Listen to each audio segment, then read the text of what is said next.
지난 1일 새롭게 출범한 제9대 양천구 의회가 첫 임시회부터 파행입니다. 의장단 선출을 위해 본회의를 열었지만 시작하자마자 정회하고 여야 정당별로 협의에 들어갔습니다.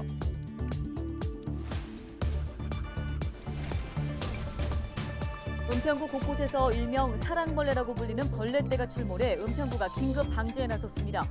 개체 수가 갑자기 증가한 원인 등 자세한 내용 살펴보겠습니다.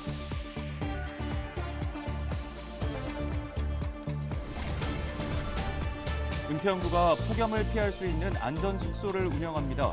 안전숙소 지원 대상은 고시원 등 주거 환경이 열악하거나 온열 질환 발생에 취약한 혼자 사는 어르신 등입니다.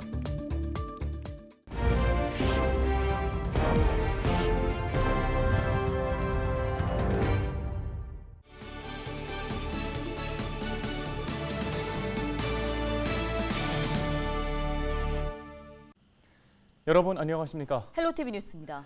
9대 양천구의회가 시작부터 원구성으로 파행을 겪고 있습니다. 양천구의회는 5일 전반기 의장단 선출을 위해 이틀간의 일정으로 제294회 임시회를 열었는데요. 이재식 의장 직무대행은 임시회 개회와 동시에 원구성 협의를 위해 정회를 선언했습니다. 각 당에서 아직 의장 후보를 확정하지 못했기 때문인데요. 더불어민주당에서는 임종옥 의원과 윤인숙 의원이, 국민의힘에서는 이재식 의원과 이모견 의원, 정택진 의원이 각각 의장 출마 의사를 밝힌 상황입니다. 9대 양천구의회는 여야 의석수가 9대 9로 같습니다. 이 때문에 각 당이 의장 후보를 확정하더라도 이후 의장직 선출을 위해 여야 협의가 필요한 만큼 지역 정치권에서는 전반기 원구성에 시간이 걸릴 것으로 전망하고 있습니다. 네, 다음 소식입니다. 은평구의 민원 게시판이 온통 벌레 얘기로 가득합니다. 동네 전체에 벌레가 가득하다. 개체수가 너무 많아서 심지어 몸에 달라붙는다. 벌레 때문에 힘이 드니까 조치를 좀 취해달라는 내용인데요. 지난 주말에 이 벌레 얘기로 온 동네가 떠들썩했죠. 주로 여름철에 산이나 풀숲 등에서 볼 수 있는 날벌레인데 개체수가 갑자기 늘어나면서 때로 나타나 주민들이 놀란 상황입니다. 이 벌레의 정체, 우담 털파리라고 합니다. 일명 러브버그, 사랑벌레라고도 부르는데요. 날아다닐 때에도 항상 암수가 쌍으로 붙어 다녀서 이런 이름이 붙여졌다고 합니다. 저희 취재진이 현장을 둘러봤을 때에는 방제를 많이 한 덕분인지 불쾌감이 느낄 정도로 심한 상황은 아니었지만 주민들은 불편이 이만저만이 아니었다고 하는데요. 지역 주민들의 얘기를 직접 들어보겠습니다. 시간인데 원래 불을 다 켜야 되는데 밝으면 벌레가 너무 들어와서 한쪽만 창 없는 쪽만 켜놓고 있는 상태예요. 출입문을 개문해가지고 항상 영업을 했었는데 문을 열 수가 없어요. 이 사랑벌레들이 막 창문 이렇게 작은 틈새 사이로 들어오기도 하고요. 근데 문틈 사이로도 들어와가지고 집안에서 계속 이게 뭐 빈 공간들을 다 막아도 계속 이제 안으로 비집고 들어온다는 주민분들의 제보가 상당히 많으셨습니다.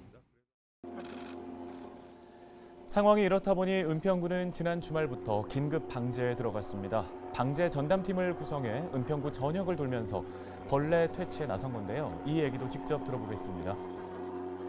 우리 자율방제단부터 시작해서 지역의 새마을 또 동별로 같이 연계해서 지금 방제 작업을 지금 하고 있고요. 네, 작년에는 대벌레가 주민들을 놀라게 하더니 올해는 사랑벌레 출몰 소동이 한바탕 벌어졌습니다. 이 벌레 사람에게는 해롭지 않은지 궁금한 게 많은데요. 전문가 연결해서 조금 더 이야기를 들어보겠습니다. 네, 을지대 보건환경안전학과의 양영철 교수를 전화 연결해 보겠습니다. 자, 교수님, 먼저 러브버그, 사랑벌레라고 불리는데요. 좀 생소한 종류입니다. 이 곤충에 대한 설명을 좀 부탁드리겠습니다. 요즘 이제 매스컴이나 인터넷이나 이런 자료에서 이제 러브버그라고 해서 많이 이슈가 되고 있는데요. 이 러브버그라고 하는 이름은 이제 이 암수 곤충이 짝짓기를 대부분 좀 오랜 시간 하면서 두 마리가 붙어 있는 상태로 또 이동을 하거나 이런 상태를 좀 이제 사람들이 많이 보면서 러브버그라고 하는 이름을 붙여진 것 같고요. 원래 정확한 명칭은 이제 검털파리라고 해서요. 파리목에 속하는 그런 곤충류고요. 좀 부패된 그 어떤 유기물 이런 데 좀 많이 서식하는 그런 특성이 있습니다. 그래서 특별히 이제 사람한테나 동물한테 위생상 문제를 주는 그런 곤충은 아니고요. 뭐 물거나 또 질병을 전파하거나 뭐 그러지는 않습니다. 네, 갑자기 이 벌레떼가 급증한 이유가 일단 궁금하고요. 또 은평구를 비롯해서 서대문구와 경기도 고양시 등에 주로 나타나고 있다고 하는데 특정 지역에 출몰하는 이유가 있을까요? 네, 지금 고양시와 은평구 또는 이제 서대문구 일부에서 이제 이 검은 털파리 종류가 이제 성충으로서 많이 확인이 되고 있는데요. 이게 이제 전국적인 기후 현상의 하나다라고 생각한다면 다른 지방에서도 이제 문제가 될 것입니다. 그러나 다른 지방에서는 전혀 문제가 되지 않고 있고 일부 그 지자체 관련돼서 이제 문제가 되고 있는데요. 이런 경우는 이제 아무래도 그 이 검털파리의 요인이 되는 그런 그 물질이나 아니면 그런 소스가 아, 은평구나 아니면 고양시 쪽에 유입이 됐다라고 볼 수밖에 없는 거거든요. 그러니까 즉 다른 말로 한다면 이제 검털파리가 서식하는 어떤 퇴비라든가 이런 것들이 은평구나 고양시 쪽에 이제 유입이 돼서 최근에 이제 비가 좀 많이 왔고 그 다음에 이제 기온이 급격히 올라가면서 고온 다습한 그런 환경이 됐지 않습니까? 이제 이런 환경이 그런 야생에서 발생하는, 야생에서 서식하는 그런 곤충한테는 굉장히 좋은 환경이 됩니다. 그러니까 안정적으로 굉장히 성장 속도라든가 이런 것들이 굉장히 빨랐을 것이고, 그러면서 이제 대발생하게 된 건데, 조심스럽게 짐작해 보는 거는 아마도 그 이 축분을 발효시킨 퇴비, 그러니까 돼지 분변이나 이런 것들을 이제 발효시켜서 퇴비화하는 그런 곳에서 아마 은평이나 아니면 고양시 쪽에 그 텃밭들, 그러니까 외곽에 있는 텃밭이나 아니면 주말농장, 그런 데다가 이제 봄철에 이제 농작물을 심기 위해서 이제 토양을 또 이렇게 좀 비옥하게 이제 그 뭐 이렇게 처리를 하지 않습니까? 이제 그러면서 그런 퇴비들이 그 검털파리 유충이 많이 서식하고 있는 퇴비가 유입이 되겠고 그런 데서 이제 많이 발생한 게 아닌가. 네, 문제는 집 안에서도 많이 발견이 되는데요. 좀 발견했을 때 어떻게 대응하면 좋을까요?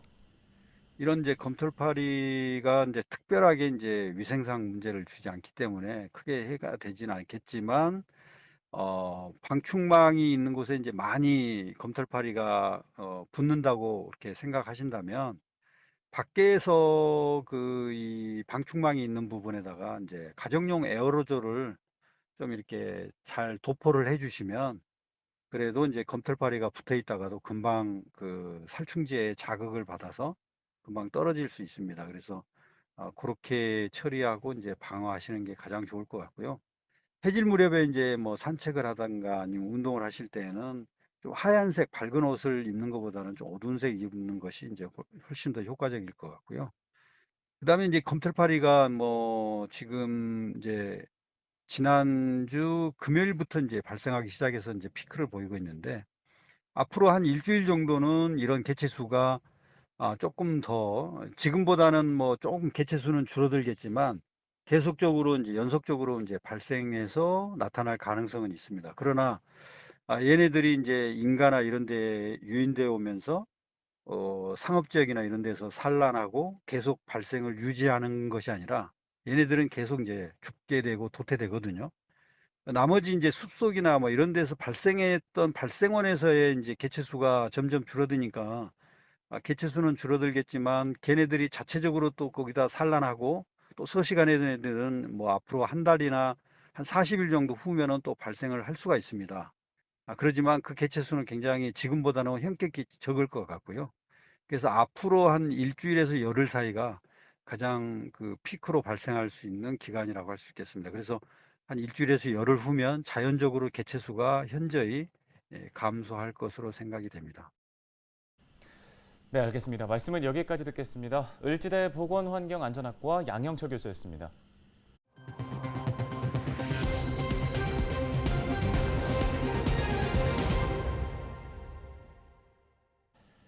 은평구가 오는 9월 30일까지 무더위 쉼터 181곳을 운영합니다. 무더위 쉼터 운영 시간은 평일 오전 9시부터 오후 6시까지입니다. 폭염특보가 발령될 경우 각 동주민센터의 무더위 쉼터 16곳은 평일과 함께 주말에도 운영됩니다. 군은 지역 숙박업소 6곳과 업무 협약을 맺고 7월과 8월 2달간 안전숙소도 운영하는데요.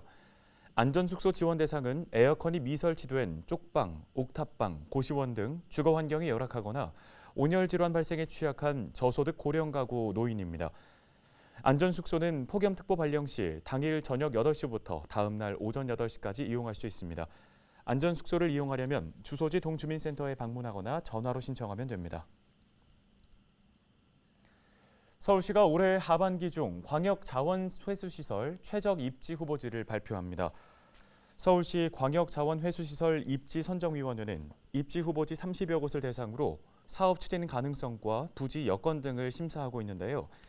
향후 입지 후보지에 대한 분석 평가를 통해 최적 입지 후보지를 선정한 뒤 서울시에 통보할 계획입니다.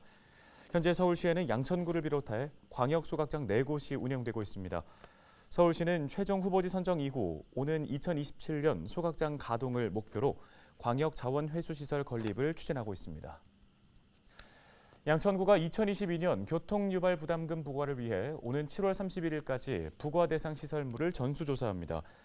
교통유발부담금은 교통 혼잡을 유발하는 시설물에 대해 매년 한 차례 부과하는데요. 부과 대상 시설물은 시설물 각층 바닥 면적의 합계가 1000제곱미터 이상인 시설물 중 개인 소유 지분 면적 160제곱미터 이상인 시설입니다. 오늘 저희가 준비한 소식은 여기까지입니다. 시청해주신 여러분 고맙습니다.